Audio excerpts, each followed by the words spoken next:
T20 ప్రపంచ కప్లో గురువారం ముంబైలోని చారిత్రాత్మక వాంఖడే స్టేడియంలో ఒక అద్భుతమైన పోరాటం జరగనుంది.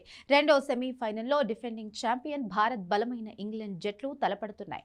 ఈ మ్యాచ్లో గెలిచిన జట్టు నేరుగా ఫైనల్కు చేరుకుంటుంది. ఇప్పటికే సూపర్ 8 దశలో ఇంగ్లాండ్ అజేయంగా నిలిచి సెమీస్ చేరగా భారత్ తనదైన శైలిలో పుంజుకొని ఈ స్థానాన్ని దక్కించుకుంది. అభిమానులు ఈ మహా సమరం కోసం ఎంతో ఆసక్తిగా ఎదురుచూస్తున్నారు. భారత జట్టు సూపర్ 8 దశను ఓటమితో ప్రారంభించింది. దక్షిణాఫ్రికాతో జరిగిన మొదటి మ్యాచ్లో భారత్ భారీ తేడాతో పరాజయం పాలైంది. అయితే ఆ తర్వాత రోహిత్ సేన అద్భుతంగా పుంజుకుంది. జింబాబ్వే, వెస్టిండీస్లపై వరుస విజయాలు సాధించి సెమీఫైనల్ బెర్త్ను ఖరారు చేసుకుంది. మరోవైపు ఇంగ్లాండ్ జట్టు సూపర్ 8లో ఆడిన 3 మ్యాచ్ల్లోనూ విజయం సాధించింది.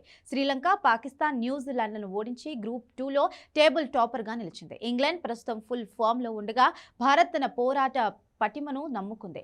భారత్, ఇంగ్లాండ్ జట్లు టీ20 ప్రపంచ కప్ సెమీఫైనల్లో తలపడడం ఇది వరుసగా మూడోసారి. 2022 సెమీఫైనల్లో ఇంగ్లాండ్ 10 వికెట్ల తేడాతో భారత్ను చిత్తు చేసింది. కానీ 2024 ప్రపంచ కప్లో భారత్ ప్రతీకారం తీర్చుకుంది. ఆ సెమీఫైనల్లో ఇంగ్లాండ్ను 68 పరుగుల తేడాతో ఓడించి ఫైనల్కు వెళ్లడమే కాకుండా ట్రోఫీని ముద్దాడింది. ఇప్పటి వరకు ప్రపంచ కప్ చరిత్రలో ఇరు జట్లు 5 సార్లు తలపడగా ఇంగ్లాండ్ 3 సార్లు, భారత్ 2 సార్లు గెలిచాయి. ఈ మ్యాచ్లో గెలిచి రికార్డును సమం చేయాలని టీం ఇండియా భావిస్తోంది.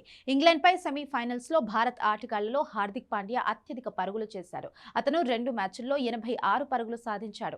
రోహిత్ శర్మ 84 పరుగులతో రెండో స్థానంలో ఉన్నాడు. సూర్యకుమార్ యాదవ్, విరాట్ కోహ్లీ కూడా కీలక పరుగులు చేశారు. ఇంగ్లాండ్ జట్టులో కెప్టెన్ జోస్ బట్లర్ భారత్పై అత్యంత ప్రమాదకరంగా మారాడు.